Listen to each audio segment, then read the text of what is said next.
Hello' everyone, নতুন এটা ভিডিঅ'ৰ মাজলৈ আপোনালোকক স্বাগতম জনাইছোঁ। আজি হৈছে শিৱৰাত্ৰি আৰু তাৰ কাৰণে মই ভাত খোৱা নাই।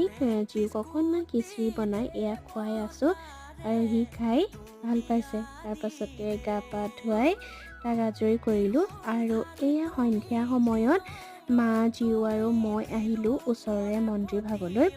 অকণমান ব্যস্ততাৰ কাৰণে আগবেলা অহা নহ'ল বাৰু।